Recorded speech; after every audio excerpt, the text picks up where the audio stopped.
Este disco es una isla que un día empieza por Guantánamo, otro día por Pinal del...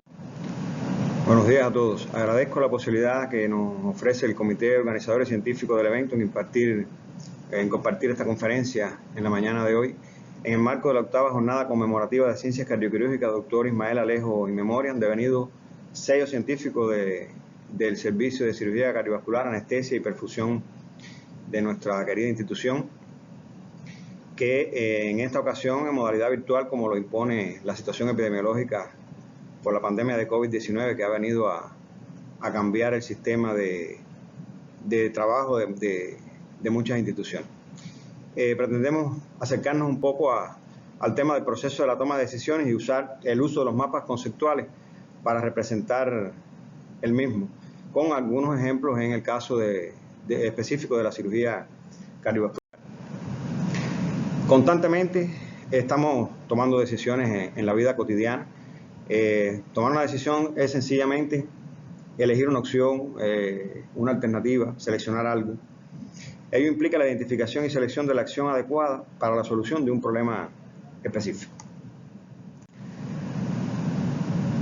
Alfred Schutz es el que más ha tratado el tema del proceso de toma de decisiones desde 1953, como cuando lo introduce como la teoría de las decisiones, y habla de que el proceso de toma de decisiones debe ser un hábito convertido en una economía de esfuerzo. Según Vidal, que también se ha tenido un buen acercamiento al tema, se pueden superponer el proceso de toma de decisiones a la teoría del aprendizaje organizacional, en el sentido que veremos a continuación. Precisamente, todos los días estamos tomando decisiones. Cuando la decisión es la de la cotidianidad, esto se convierte ya en un reflejo porque se ha incorporado como conocimiento, o sea, se convierte en un hábito. Y en eso se refería Schutz a la economía de esfuerzo, o sea, que cuando ya se ha incorporado como conocimiento la decisión que vamos a tomar, ya hay un proceso de aprendizaje adquirido. Sin embargo, cuando vamos a incorporar, o sea, a decidir sobre cosas nuevas o importantes, pues ya estoy en un proceso de meditación hasta incorporarla como conocimiento, o sea, hasta hacerla un hábito, porque ya ha pasado a constituir un aprendizaje. Por ello, el decisor es la persona que esté más preparada para tomar la decisión, en el ámbito que sea, o por lo menos consultar cuando no tiene el conocimiento suficiente, o sea, cuando no ha tenido, cuando eso todavía no ha constituido un aprendizaje, hasta convertirlo en una rutina. Por eso se superpone la teoría del aprendizaje organizacional con la teoría de las decisiones, porque perfectamente cuando se incorpora como aprendizaje, o sea, cuando ya se adquiere el conocimiento de la decisión que se va a tomar, es cuando esto se convierte en un hábito y pasa a constituir entonces una rutina. El proceso de decisiones, ya sea simple o complejo, en opinión de este expositor de hoy, el proceso de toma de decisiones cuando es sobre algo nuevo es siempre complejo.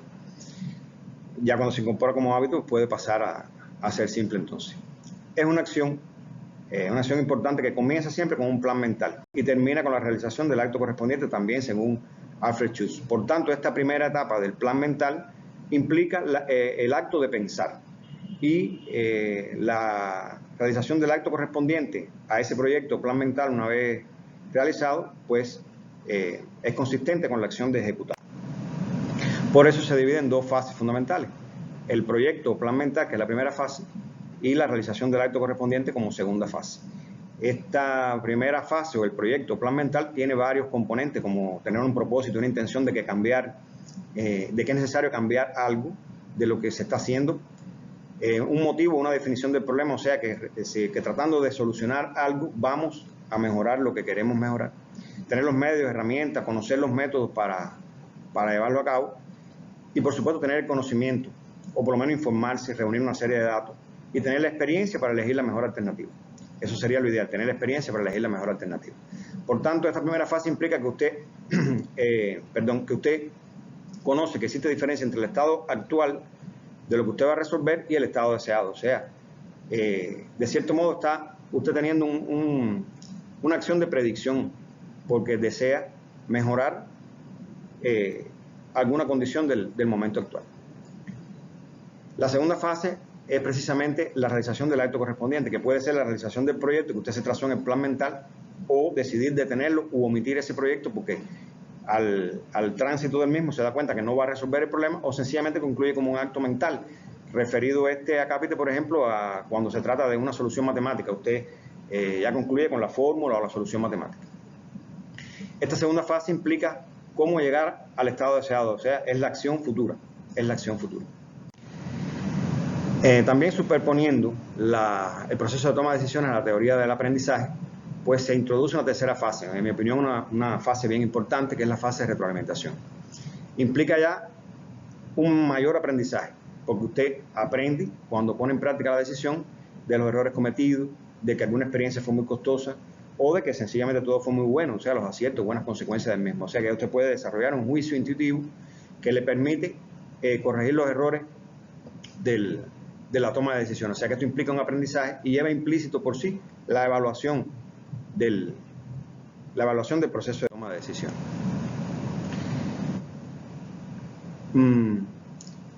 El proceso de toma de decisiones puede ser calificado como una investigación científica. Si el problema específico al que usted le va a dar solución, esto recordemos que fue proyectado en la primera diapositiva, que implica la identificación y selección de la acción adecuada para la solución de un problema específico.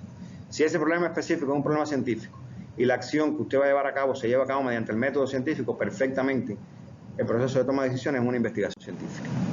En la labor asistencial del médico, constantemente se está tomando decisiones en función de la atención sanitaria del enfermo, inclusive en función de obtener un adecuado diagnóstico. Por tanto, el proceso de toma de decisiones en la labor asistencial del médico, que no es otra cosa que el proceso de atención médica, pues también constituye una investigación científica. Casi siempre este proceso de atención médica se toman las decisiones a través de protocolos o guías de actuación, o más modernamente a través de guías de buenas prácticas.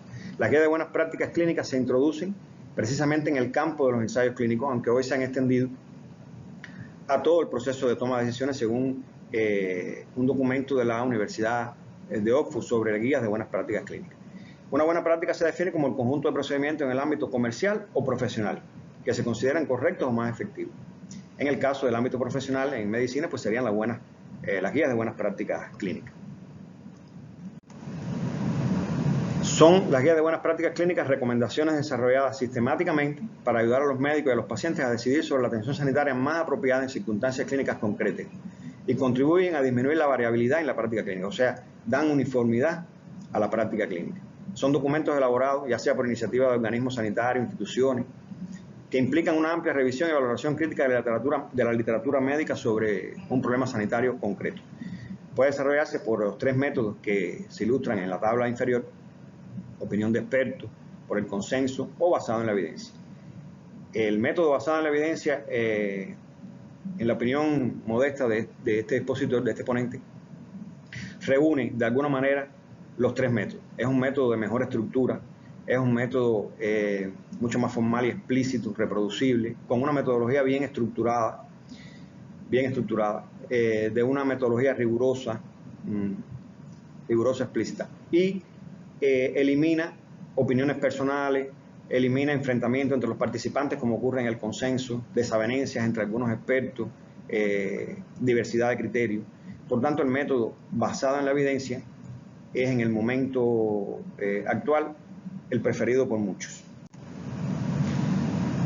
La medicina basada en la evidencia no es más que una manera de abordar los problemas clínicos utilizando concienzudas, juiciosas y explícitamente las mejores pruebas disponibles resultantes de la investigación científica en la toma de decisiones para atender la salud del individuo. Es una estrategia que implica que las decisiones que afectan el cuidado de los pacientes se tomen ponderando adecuada y explícitamente toda la información válida y relevante.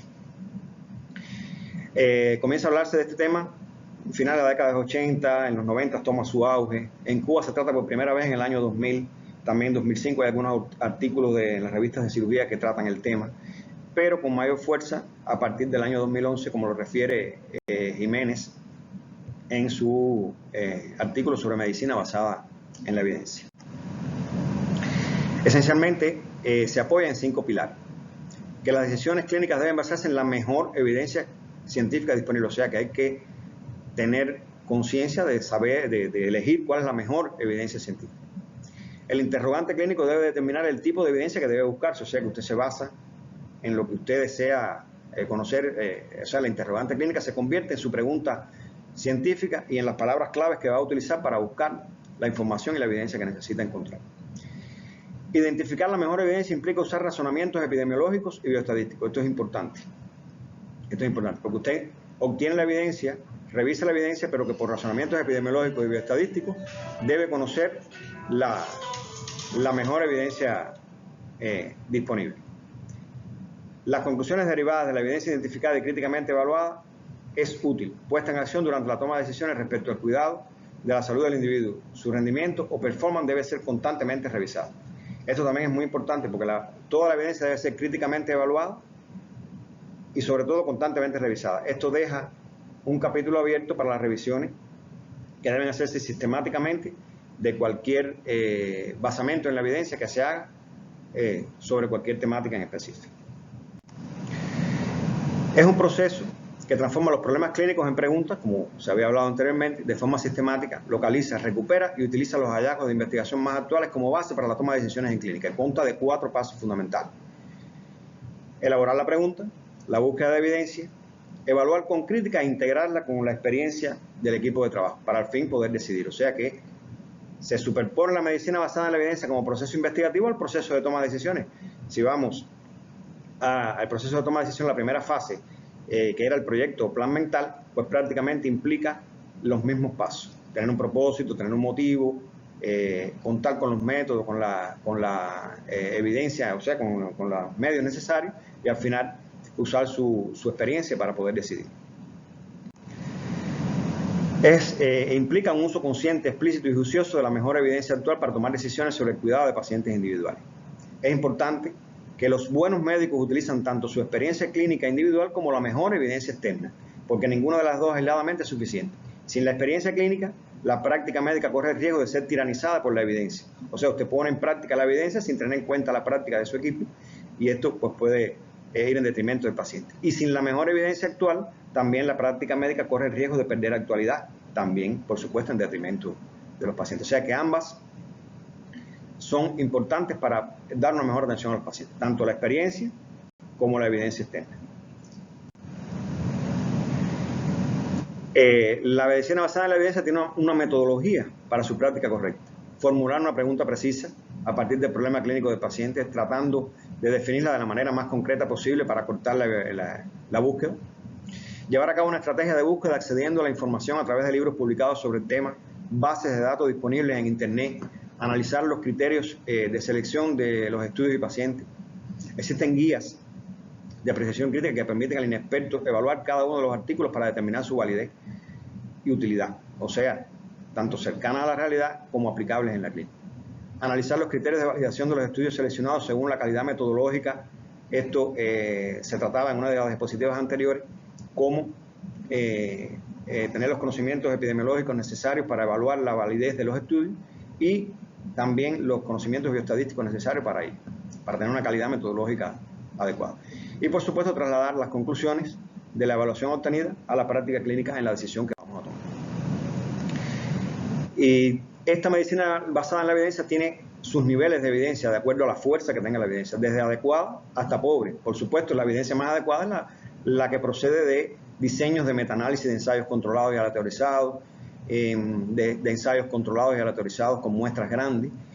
Y así, por ejemplo, una evidencia regular serían los estudios de cohorte, estudios de casos y control, que son muy frecuentes en la práctica clínica, dan una evidencia regular. Y una evidencia pobre es aquella que se obtiene de series clínicas sin grupos controles, estudios descriptivos o anécdotas o casos clínicos. Anécdotas o casos clínicos, disculpen la llamada. También en la medicina basada en la evidencia requiere garantizar el rigor y calidad en la búsqueda de evidencia. Esto se ha logrado mediante determinadas declaraciones con el objetivo de garantizar una uniformidad y una calidad estricta en la búsqueda de la evidencia más adecuada. Desde el año 1999 se crea la declaración Quorum, que es calidad para la publicación de metaanálisis, que establece las directrices para una mejor calidad de la presentación de los mismos.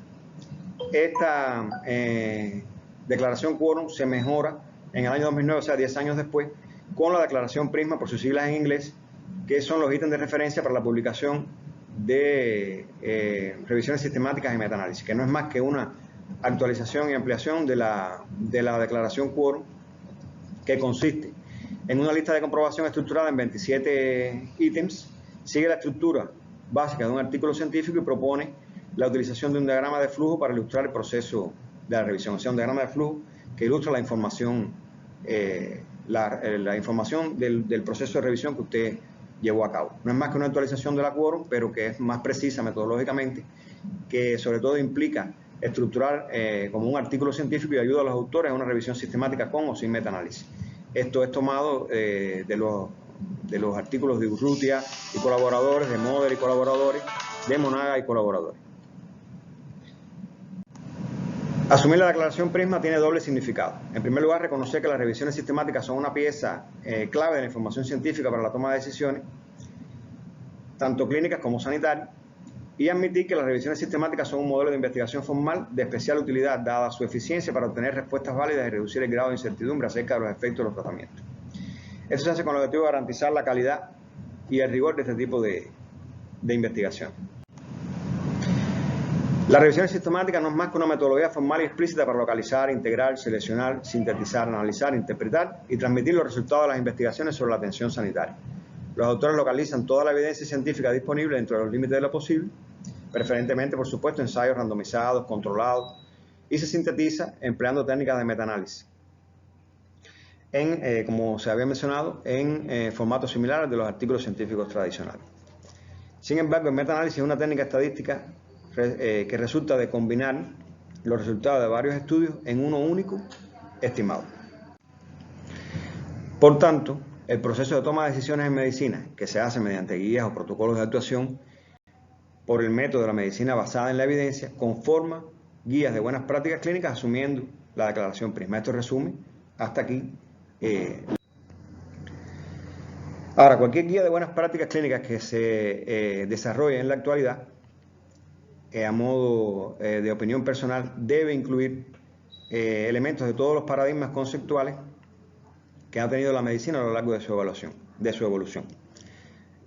Un paradigma paliativo previo hasta un paradigma curativo en el siglo pasado, sobre todo en la primera mitad del mismo, a evolucionar al paradigma preventivo en la segunda mitad del siglo pasado fundamentalmente, y la medicina actual, que enfrenta el reto de ser predictiva. Por tanto, cualquier guía de buenas prácticas clínicas que se vaya a confeccionar en la actualidad debe incluir elementos de la curación o el tratamiento y elementos de la prevención y, muy probablemente, elementos de la medicina predictiva. Por tanto, estas guías de buenas prácticas clínicas elaboradas en la actualidad deben incluir epígrafes, reitero, correspondientes a todos esos paradigmas de predicción, de diagnóstico y, por supuesto, sobre todo de prevención y tratamiento. Si se va a escribir una guía de prevención, lógicamente estas medidas de prevención deben ser mejor encaminadas si se predice el fenómeno. O sea, si usted predice el fenómeno, pues la prevención va a estar mejor encaminada en función del riesgo de padecer, tanto su medida de prevención primaria, secundaria como terciaria. Y si usted va a hacer una guía de tratamiento y tiene una guía, o sea, una posibilidad de un diagnóstico temprano, pues el tratamiento va a ser más oportuno, se va a cortar el intervalo desde que se sospecha la afección hasta que se trata, va a ser un tratamiento más personalizado y, por supuesto, entonces más efectivo. Y en opinión de este ponente también, como valor agregado, estas guías deben incluir elementos del control de calidad, con el objetivo, como se apreció en una de las diapositivas anteriores, que implican la posibilidad de poder revisar sistemáticamente estas guías. Eso se hace precisamente con control de calidad. El control de la calidad impone la necesidad de revisión sistemática. Por ello es importante la guía. Ahora, en el proceso de atención médica la toma de decisiones es siempre compleja. Se hace preferentemente, como se había mencionado, a través de guías de buenas prácticas clínicas. Estas guías de buenas prácticas clínicas pueden ser representadas en diversos tipos de organigramas, de diagramas, algoritmos, árboles de decisiones, flujogramas, cualquier tipo de este tipo de algoritmo. Pero el objetivo de este ponente es llevar a conocer las ventajas que tienen los mapas conceptuales para representar el proceso de toma de decisiones, sobre todo en la atención médica. Los mapas conceptuales ofrecen algunas ventajas que pretendemos sean asumidas por la práctica. Los mapas conceptuales no son más que herramientas para la organización y representación del conocimiento. Es un instrumento educativo ideado por Joseph Novak en los años 70.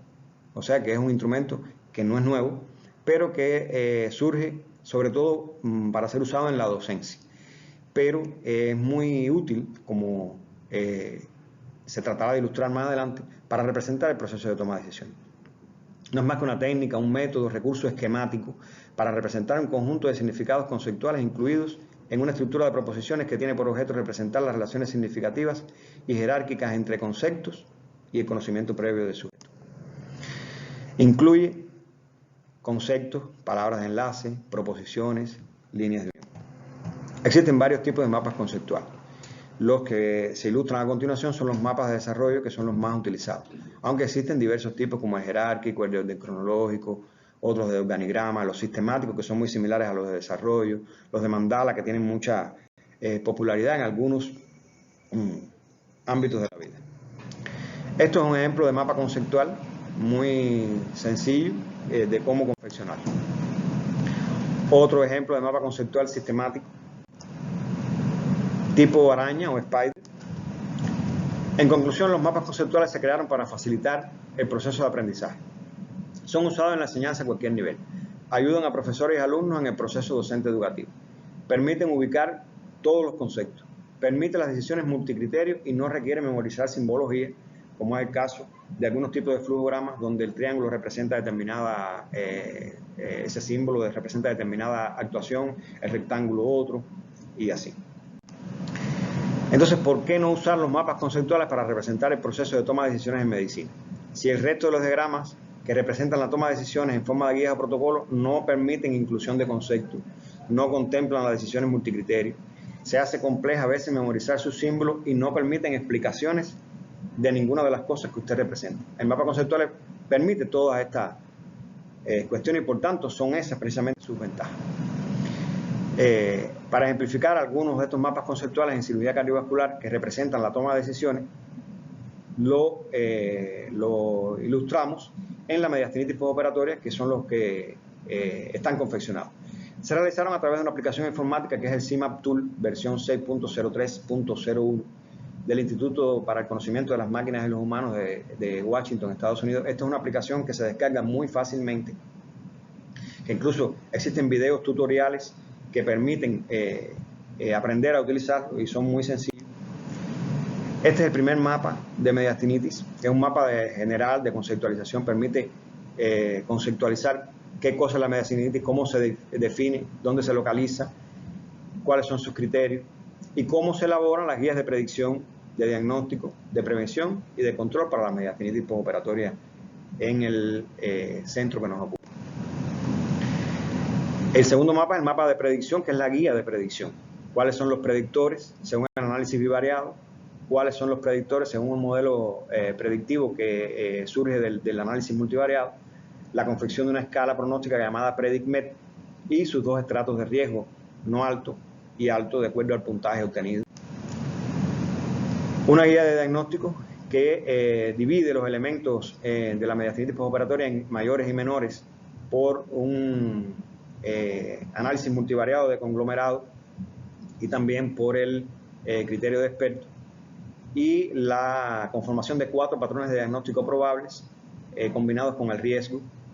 En riesgo alto más la presencia de 3 elementos clínicos mayores es un patrón de diagnóstico probable. Riesgo alto más 2 elementos clínicos mayores y 1 menor.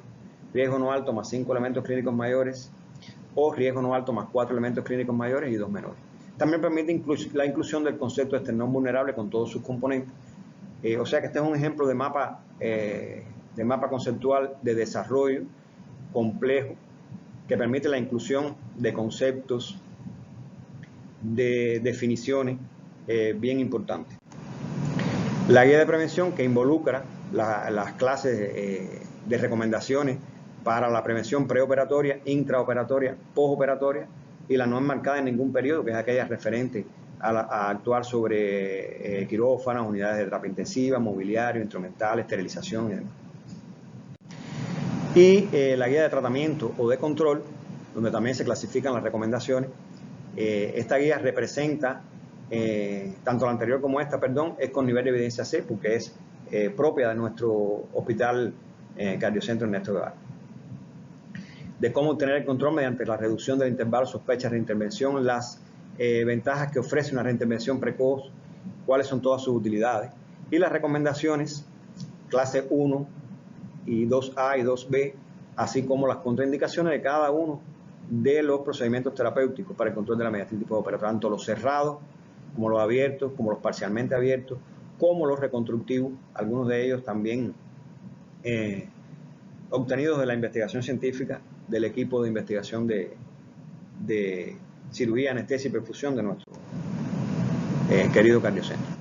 Y por último, el mapa de control de calidad, que ofrece una guía de inspección para uno de los comités y una lista de chequeo para el comité de infecciones. Esta guía de control de calidad y lista de chequeo es la que obliga, como se observa en el último aspecto de la guía de chequeo, a la revisión sistemática cada 2 años para actualizar, o antes, si se considera preciso. Hasta aquí la representación del proceso de toma de decisiones en la mediastinitis postoperatoria, específicamente en mapas conceptuales. Espero que sea de utilidad y pueda hacerse extensivo al proceso de toma de decisiones de manera general en cirugía cardiovascular y en medicina, el uso de los mapas conceptuales, que es muy ventajoso. Agradecer la atención de todo el que nos ha escuchado y promover de cierta manera que sigamos cuidándonos para evitar el contagio con la COVID-19. Gracias a todos.